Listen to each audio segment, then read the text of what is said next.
Hi everybody, welcome to week 3 and we're going to look at some worms today. The first worms I'll be showing you guys will be members of phylum Nematoda. Nematodes are actually very diverse, but they all kind of look the same in pond samples. So most of the free-living nematodes that you'll encounter will look something like this guy here.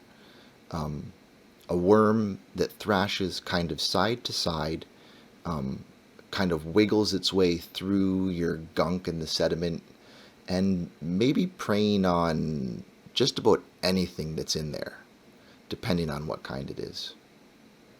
Now, the reason they've only got this kind of thrashing movement is because all they really have for movement is longitudinal muscles.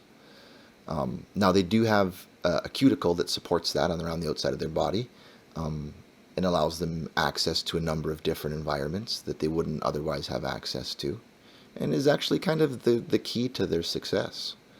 So this cuticle is on the outside of their body. It's mainly based on collagen, and it actually is what makes this guy more closely related to the insects, the ectozoans, than he is to the other worms we're going to talk about today. Nematodes can be found in just about every habitat, but they're probably most abundant in the soil, where you can find them at concentrations of about 1 million individuals per square meter.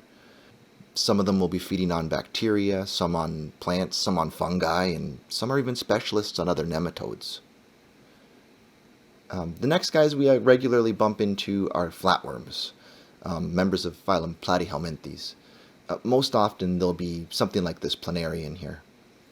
And they move through a number of different ways, such as gliding. And they've got cilia kind of on the surface of their tummy there. And they can glide along the bottom of the dish or along the surface of the water, and kind of as a link back to those protists that we talked about. Now, they can turn by contraction of their longitudinal muscles. They have the same type of longitudinal muscles we saw in the nematodes. But these guys also have circular muscles that go around their body.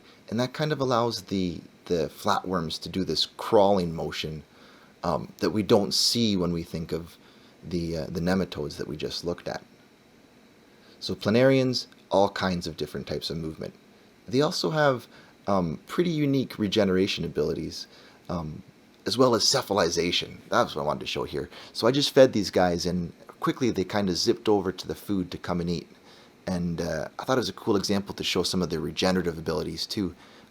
This top one's doing binary fission here and actually beginning to split his body into 2 new individuals. Another key that we notice in this group are the eye spots. That's usually a dead giveaway when you see a planarian, is those eye spots. There's the pharynx in the middle. And one thing of note is we're no longer talking about organelles here. We're now talking about organs. We're talking about organ-level organization. There's a great deal of diversity in the flatworms, and I found this little guy. I thought it was a good chance to show you some of the cilia. It gives you the underside body here, and you can kind of see those cilia beating. When I first encountered this individual, I thought definitely a protist, but the longer I look at it and the way that I watch it move, I think, well, you know what? This looks a lot more. It looks like a lot more like maybe it's 2 flatworms or 1 flatworm that's doing some binary fission going on. Now, I regularly encounter interesting worms and things in pond samples, and don't necessarily know what they are. But generally, if I watch them long enough and I see the way they move, I get a look at their digestive tract, I can kind of place them into one of these groups. That being the nematodes, those flatworms. Remember, they've got that thrashing movement and a cuticle. The gliding movement that we saw in those the flatworms, the platyhelminths, and then the last group is the oligochaetes, and these are the ones we typically think of when we think of like the earthworms, and these all belong to phylum Annelida. Actually, I shouldn't say that. There's also other ones you can encounter as well. There's leeches and things, but they also belong to Annelida. So there's the annelids, there's the nematodes, and then there's the flatworms. And these guys here, they've kind of got their setae to help them crawl along. You can see his curly digestive tract running through his body there. And these are typically what we think of when we think of worms. But there's ones that look a little bit different. And I took a quick trip downstairs to the aquarium to show these guys off. These are feather duster worms. Feather dusters are polychaetes, and polychaetes tend to stick to the ocean for their domain.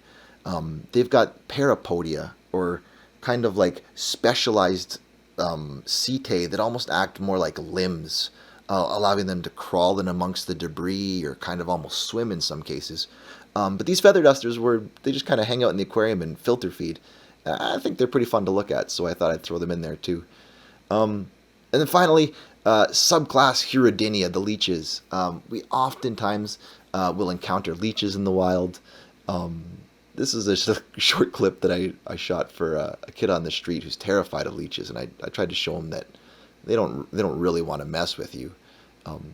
They kind of want a blood meal from something, or to prey on something, and then to move on. And I guess with this little ebony jewel wing landing on my hand here, that's the end for this episode, and I'll see you guys next week.